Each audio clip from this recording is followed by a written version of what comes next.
મિત્રો, આપણે ઠાકોર સમાજના ભગવાન એટલે લખીરામ બાપુ યા રાજસ્થાન યા ગુજરાત, જ્યાં ગુજરાતમાં ઠાકોર સમાજ વસ્તી છે, જ્યાં રાજસ્થાનમાં ઠાકોર સમાજ વસ્તી છે, એમના ભગવાન લખીરામ બાપુનું આપણે મંદિર બનાવ્યું નથી. તો મંદિર બનાવવું જરૂરી છે, કેમ કે આપણો સમાજના ભગવાન છીએ.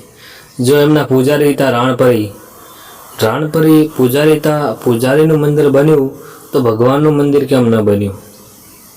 ભગતનું મંદિર બન્યું તો ભગવાનનું મંદિર બનવું જરૂરી છે. તો આપણે રાજસ્થાનના અને ગુજરાતના ઠાકોર ભેગા થઈને આપણે લખીરામ બાપુનું મંદિર માવશ્રી બનાવવાનું છે.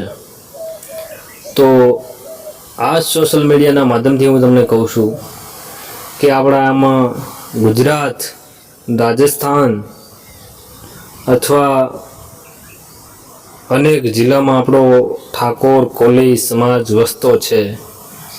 એમના હાથ જોડી નંબર વિનંતી કરશું, જ્યારે આપણે આ બધા ભેગા મળશું અને મંદિરની વાત કરશું અને આમાં ઉઘરામણી આપશું, તો જ્યાં આપણે ભારતમાં જેટલું કોળી ઠાકોર સમાજ વસે છે, જ્યાં આપણે ભારતમાં કોળી ઠાકોર વસે છે, એ બધા 1 રૂપિયો 2 રૂપિયા તમે આપશો તો એક આપણું મંદિર લખીરામ બાપુ ધામ સુપર હિટ બની જશે.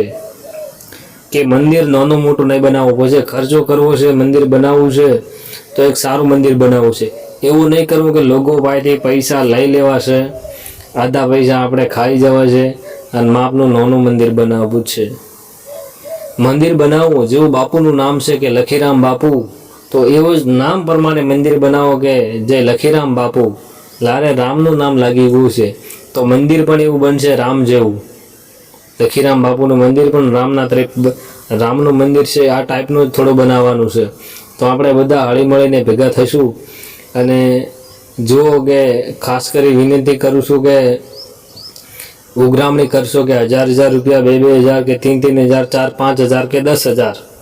તમે એક કહું છું, તમને હાથ જોડી નંબર વિનંતી કરું છું, તમે એવી હઠ ના કરતા જે ઉઘરામણી કરો છો બધા, કે ગરીબ હશે ને ગરીબને ઘરે તો ખાવાના ફોડા પડતા હોય અને તમે ત્યાં જઈને કહો છો કે તમે 5000 લખાવો, 10000 લખાવો, પછી પાછું ચોપડામાં બોલશો હજી સુધી તમારા પૈસા આવ્યા નથી ને તમે લખાયા છો. તો ગરીબ હોય તો ગરીબને તમે હેરાન કરતા નહીં. આપણે કોળી ઠાકોરમાં કરોડપતિ ઘણા છે, ઘણા બધા માસ્તરો છે, ઘણા બધા ધંધાવાળા છે, એમની ઘરની દુકાનો છે પોતાની. તો એવા 2 રૂપિયા વધતા આપશે તો પણ ચાલશે, ગરીબને હેરાન કરતા નહીં, મારું કહેવું એવું છે. અને લખીરામ બાપુનું મંદિર 100% બનાવવાનું છે બધા હળી મળીને આપણે.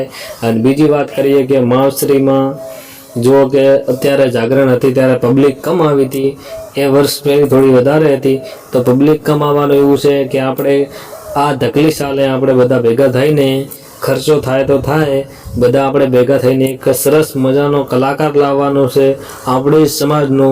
જે આપણી સમાજનો કલાકાર હોય તો આપણી સમાજના પૈસા આપણી સમાજમાં જાય એવું જ કામ કરવાનું છે. રિધમ હંગાતે, ઢોલ હંગાતે, ગરબા હંગાતે એ બધું એમનું સેટ રહેશે. અને કલાકાર એવો લાવવો છે કે જે માર્કેટમાં ચાલતો હોય એ જ કલાકાર લાવવાનો છે. જય માતાજી, જય લખીરામ બાપુ, જય ઠાકોર સમાજ, જય વેલનાથ, જય સદારામ, જય વીર માનધાતા. તો આપણે બધાને સપોર્ટ કરવાનો જરૂર છે અને આ વિડીયોમાં વધુ તમે શેર કરજો. જય માતાજી.